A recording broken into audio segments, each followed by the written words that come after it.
This episode of the Justin Robert Young podcast is brought to you by 325 of the most rad motherfuckers on the planet. Creepy Wink.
Holy shit. Man, Jomo fucking just taking him to church like he always motherfucking does here on the beginning of the Justin Robert Young Show. Hello. Ironically, my name is Justin Robert Young. That's why I'm here. This is a show which features, by and large, one voice, unless there's, another voice, but, it's usually at least begun by my voice. I'm going to be here to bring you through a very rock and roll episode of this show. If you are aware of the way that we do things here on DiamondClub.tv, every Sunday there is a WWE pay-per-view. I do this show, and then I watch the pay-per-view. The only problem is that here on the West Coast, things are a little late. So we do the Weird Things podcast at 2. After things after that, I do this show in between, and then they start rocking and rolling with the wrestling over at 5 o'clock. So that means this show tends to get a little bit truncated. However, I'm going to make up for it. We are going to have a great show. In fact, I am going to give y'all a little something. All right? This is going to be something, this is a gift that I will give to you guys free of charge that will better your life. All right? I'm going to give you a fish, motherfucker. I'm going to give you a rod and teach you how to use it. By a rod, I mean a severed penis. We also have really just a tale of tragedy and woe that will most likely get more tragic. But before we get into any of that, let's go ahead and pick up some loose threads. I was talking to y'all last week about the fact that I have I had this wild hair up my ass. Now, you might go ahead and file that shit under my problem, but that's just what it is. I very much, I just had this idea to write an ebook called Secretly Gay President Thwarts Zombie Invasion with the Help of a Wizard and his barely legal daughter whose titty falls out at some point. All right? Like, I just had this idea and I needed to do it. It was just kind of like this thing that I couldn't shake. I also mentioned last week that I was working on a card game. And, these things came into conflict because I gave myself a Monday deadline to finish this stupid fucking ebook, which I wanted to be like the most over-the-top, shitty short story of all time. So Monday comes and goes. I didn't fucking do it. I didn't finish it. So I think, well, fucking that's it, man. I just I wanted to get it done by Monday. Oopsie doopsie. I didn't do it. Oh, well, that's just how it happens. Except for the fact that I couldn't shake it. I couldn't give it up. I kept thinking about it. I kept wanting to do it. So comes around on Wednesday and I'm like, hey, let me just go ahead and let me just go ahead and just write this on the stream. Because I know I'll finish it if I go on live stream. And so I did. And I fucking finished it. The book's done. Secretly Gay President Thwarts Zombie Invasion with the help of a wizard and his barely legal smoking hot daughter is done. It's finished. It's over. Now, I'm going to proofread it because it is the most ridiculous ebook ever.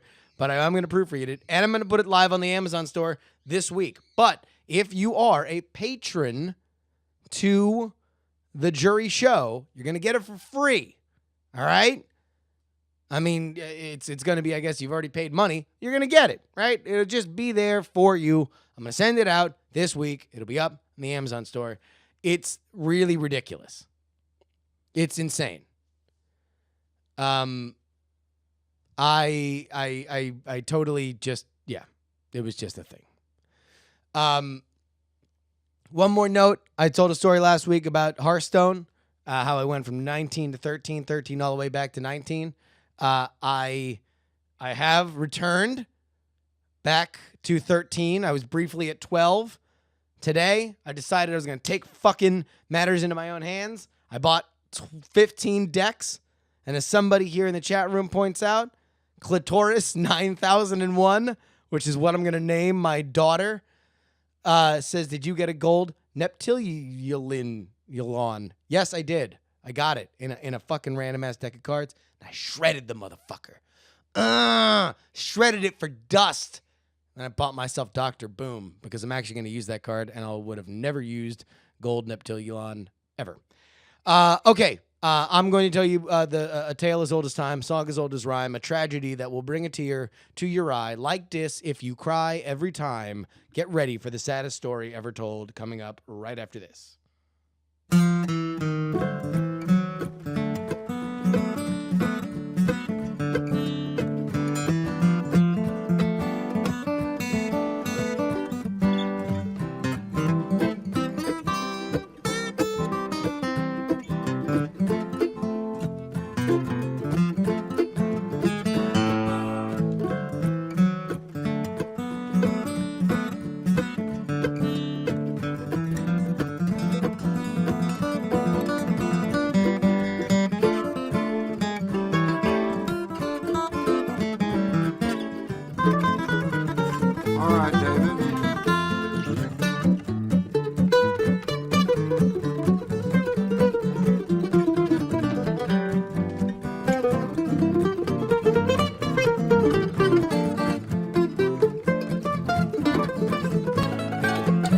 All right. Many of y'all know that I bought an Apple Watch. I did. I went and bought it the first fucking day that it came out. And by day, I mean the early hours of that morning. I said, fucking, like, I got it. I got to have it. I need it. I want it. I bought it. On the app. I was lying in bed. Pow. Got my fucking ass. An Apple Watch. Yeah. Oh. Feeling good, yeah. Doing the Apple Watch wiggle. Wiggle it. Come on now, wiggle it. Just a little bit. That's what I was feeling like, right? Just feeling the vibrations. Then I got a notice that said, your Apple Watch isn't going to be here until June. What?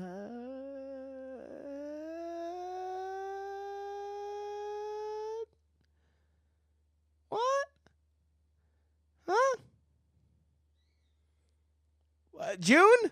Really?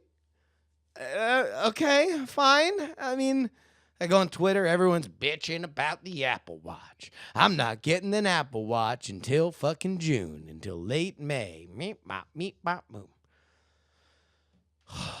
Thank God. Thank God everybody's is getting delayed, and it's not just me. It's not just going to be me. The last man on earth without an Apple Watch, while all my friends have one, while all my friends are able to cavort and send heartbeats and draw pictures of dicks and send it to them. So my other friends might get a bleep and then a wrist dick appear on their very arm. Oh, at least we don't live in that scenario. So then all of a sudden these emails go out and they're like, hey, all those Apple Watch fucking notices, now you don't got to worry about them because we are moving up. We're moving on up, moving on up. This is my gospel version of the song. To the east side, moving on up.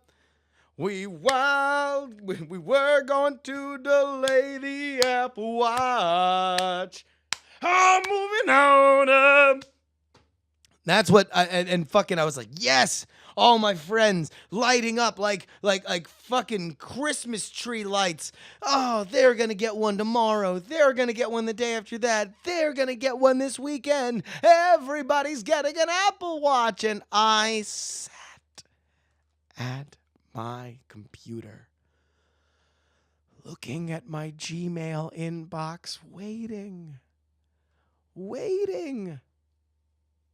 Not since Godot has there been such a fucking agonizing wait than when I am waiting for my fucking Apple Watch notice. Meanwhile, fucking calendar pages flip. All fucking gone. Fucking all my other friends are getting the Apple Watches. They're all sending wrist sticks to each other. They're all talking about how they like the heartbeat. They're all using various apps that I can nary imagine. And it becomes a joke. I become the joke. Because I know a lot of people, the Buck RI here in the chat room makes a very good point. Hashtag WPR. If you're not used to this community, that stands for white people rich. This is a first world motherfucking problem, okay? I understand that. But everybody's living in a different ecosystem, and you got to understand that the sensitivities that might be for you are not the sensitivities that are for me. Many of my friends are professional fucking tech pundits. It means that they are on the bleeding edge of technology.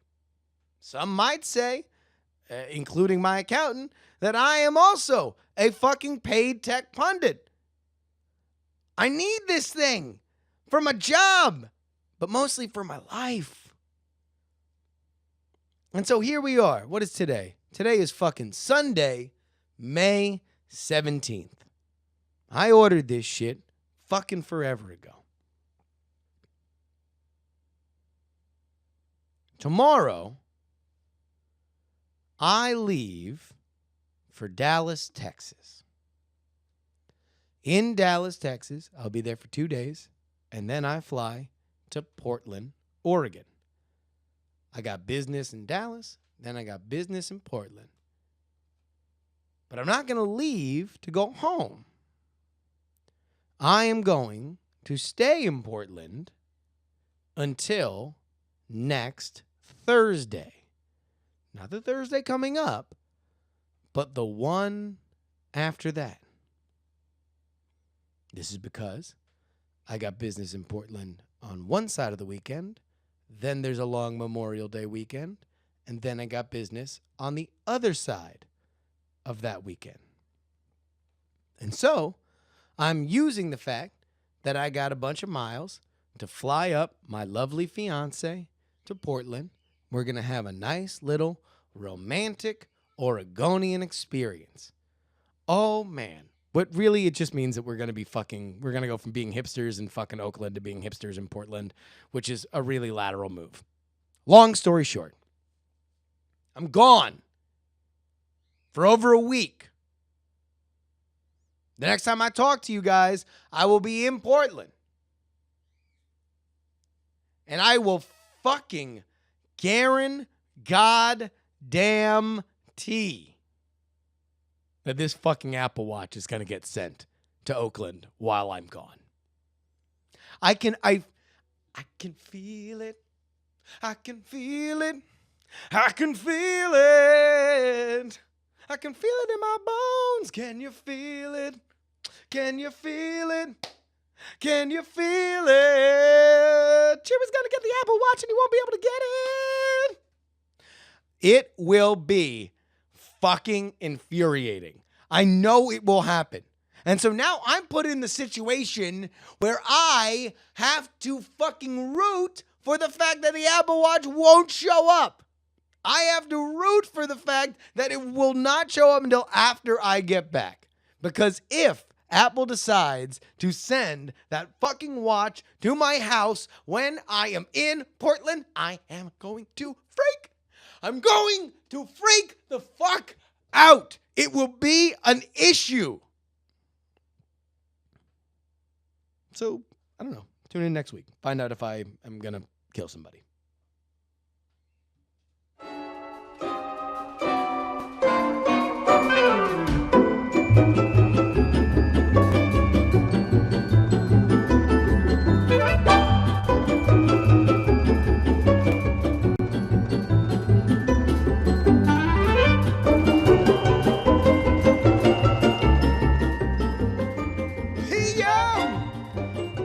I have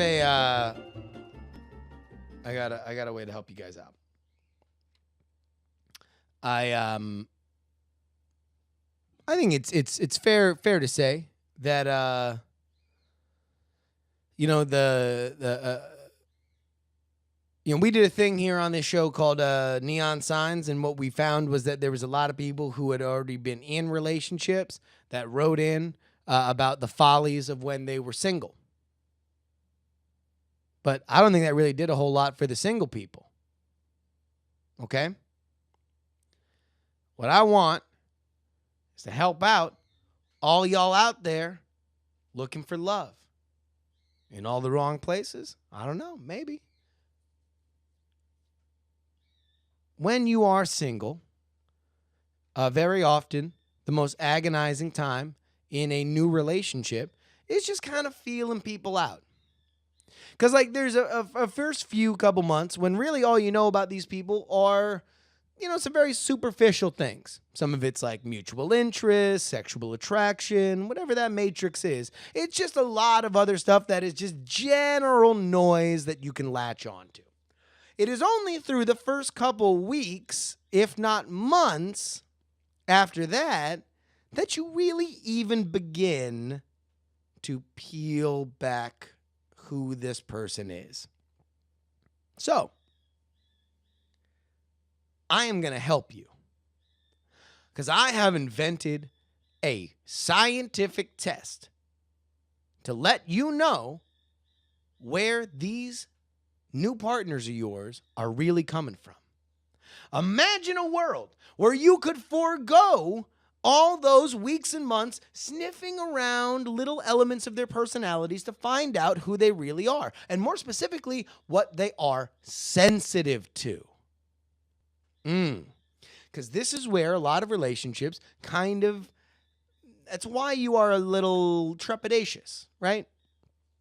You don't want to just run in all half-cocked and start screaming about something when all of a sudden you realize that the person that you've really begun to dig is really kind of sensitive about it.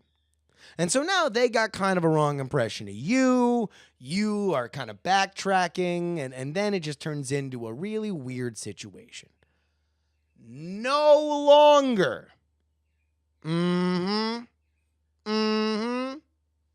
JuRY's here for you. I have developed the Young test. And so here's what I want you to do. I want you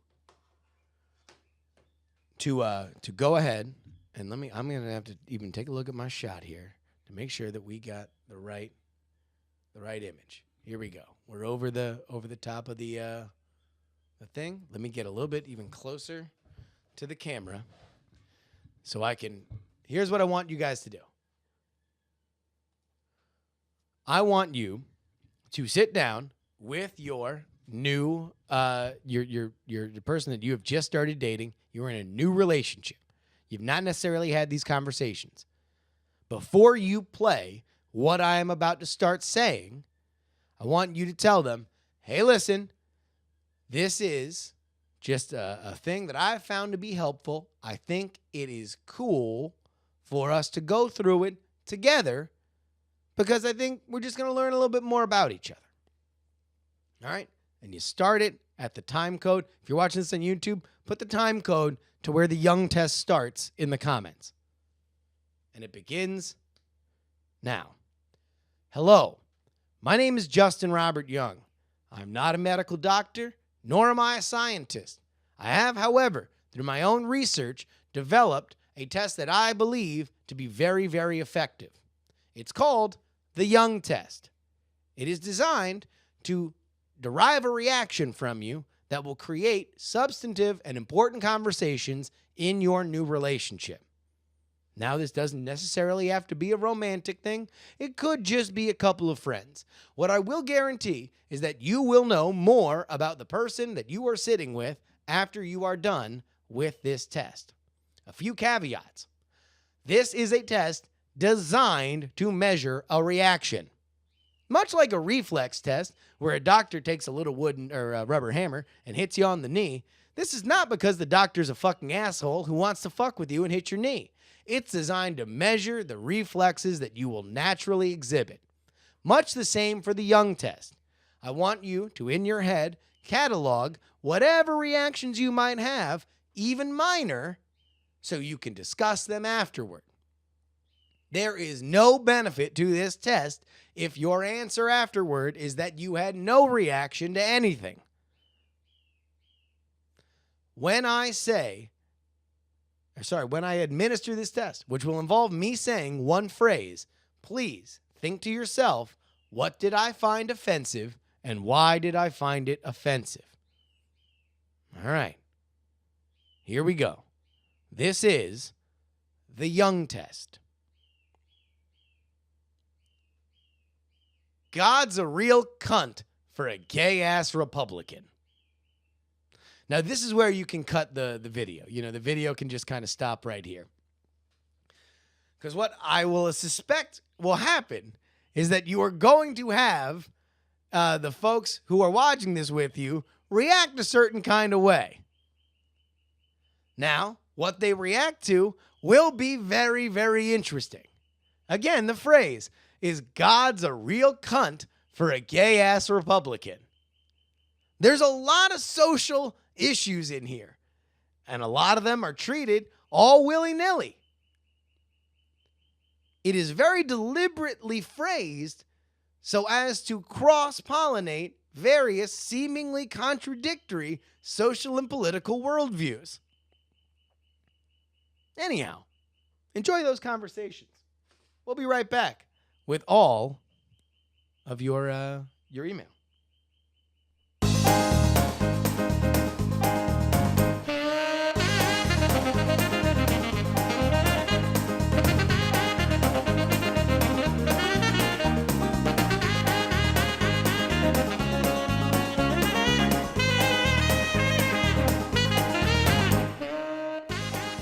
You can send your email to justinrobertyoung@gmail.com. That is justinrobertyoung@gmail.com. Put JURY in the subject line. Anonymous Diamond writes, my inclination. Okay, so Anonymous Diamond wrote this amazing email, and I wrote him back personally. But all the stuff before basically was talking about how he's an older dude. He's got 2 kids, divorced from the mom, and he is currently, he was very affected by the stuff that I've done, which I very much am grateful for. He wants to ask the following question. My inclination is toward content creation. To make this letter worth our collective time, you'll just have to assume that I have mad skills in this area. I would even be happy if you thought that I had slightly irritated skills, in which the ceiling seems a bit higher. The responses I've gotten from the limited amount of content I've dared to submit are quite positive. I assume these objective opinions are from real virtual people in the podcast community and not my IRL ass-kissing acquaintances. I guess what I'm asking is this. How does an old-ass man like me start a career in content creation? I'm not trying to be rich or internet famous, but even a modest income would beat the complete shit out of what I'm making right now. There's also the fact that it's what I love most to do, which I know doesn't guarantee success, but it guarantees a legacy even if I never make a penny from it. Do I submit content on spec and hope to be discovered, or do I create a demo and submit it with my CV? I'm hoping to add resourcefulness to my growing list of positive character traits, but for now, I'd like to borrow yours. I know you can't relate to being my age, but you certainly can relate to having a desire to succeed. Just pretend that you have about 13 productive years left, and you'd be me. I'm willing to do whatever is required to be successful until I either land a gig or build a rep as a freelancer, but I have to do it quickly and efficiently with minimal negative impact on my role as a dad machine. Whatever info or resources you can offer would be greatly appreciated. Anonymous, very excited that that you wrote this.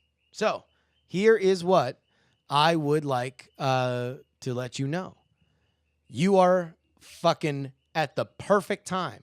You might be an old ass man, but you are an old ass man who has outlasted all the bullshit that would have fucking made your dream impossible. Welcome to Valhalla. If you would like to make a little bit of money and be creatively fucking fulfilled, now it is easier and better to do it than it ever has been before. And the way the trends are rolling out, it will only get easier and better. So, you are going to have, or here's what you need, a small but passionate audience. That's what I have, small but passionate audience. The good news is that small will be handed to you.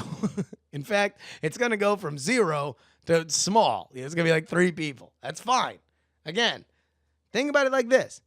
If 3 people deliberately went to your house every week to hear you talk, you would be thought of as a fucking cult leader. In an age of Kickstarter and Patreon, making a little bit of money from those people, from 3 to 300, is really easy. Easier. Now, here's what you got to focus on.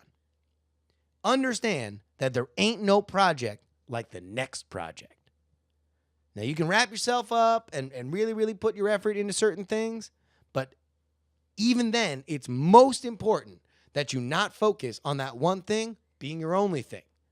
You're not going to tie your fucking ego to it. You're not going to tie your fucking work ethic to whether or not people react to a certain thing. No. You're going to keep doing everything.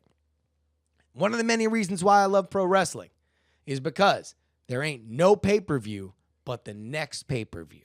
There ain't no match but the next match.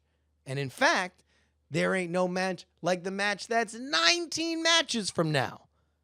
Because optimism is your currency. And in a small yet powerful and passionate audience, optimism is all you need to be in the business of selling.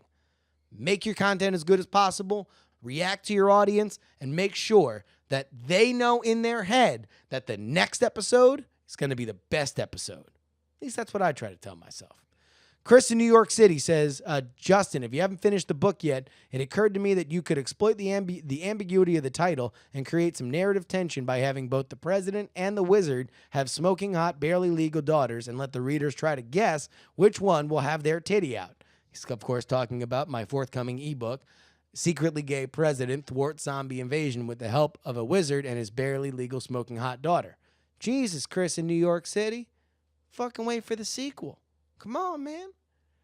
Justin writes, I was walking to my work listening to the latest JuRY podcast when I saw a coworker headed the opposite way. I pulled out my earbuds but didn't pause playback. I answered her question. Why, yes, I would love a pumpkin plant for my backyard. Thanks.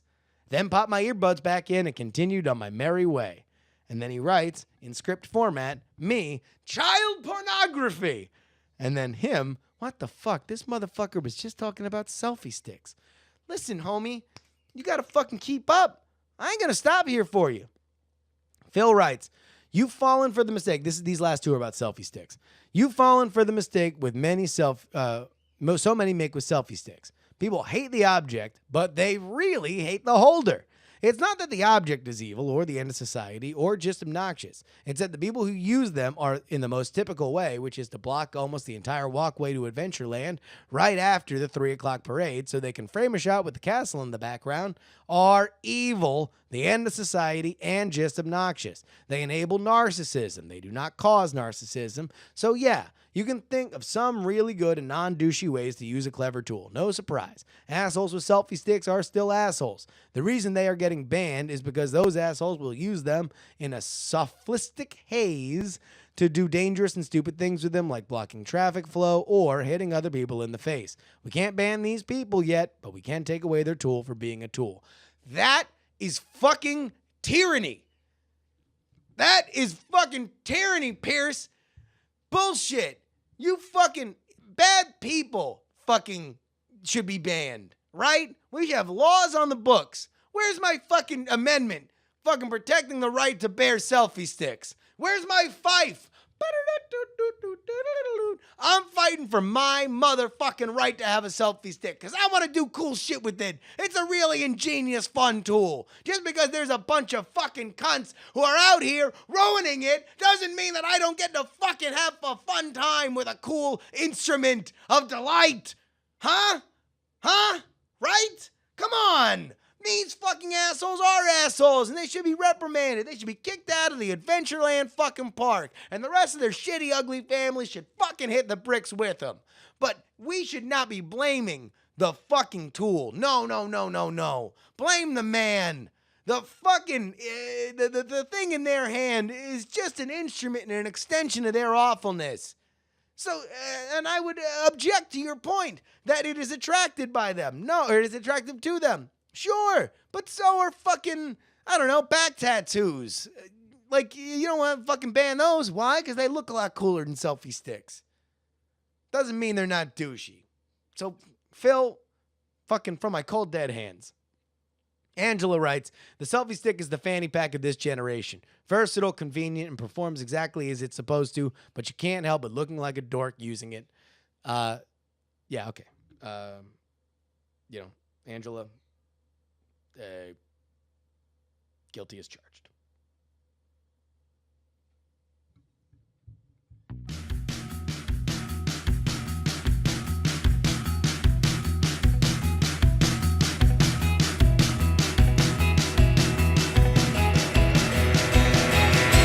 Should you find yourself waiting in Portland for your Apple Watch?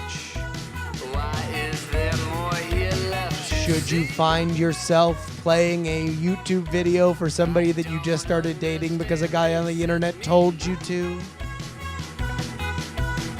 Should you find yourself buying and leaving a review for secretly gay president thwarts a zombie apocalypse with the help of a wizard and his barely legal smoking hot daughter whose titty falls out at one point? Well then, friends, you are a true patriot and savior of the internet at large, and I, Justin Robert Young, ask you very politely to please don't die. Do you like the way you're dressed up? Do you like how your hair gets cut? Do you like when your friends fuck up? You think you have had enough? I'll keep on advice till something sounds nice,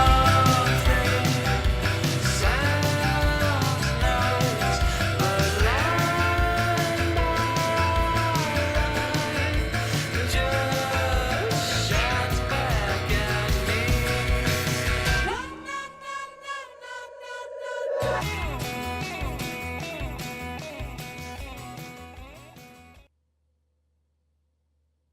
Diamond Club hopes you have enjoyed this program.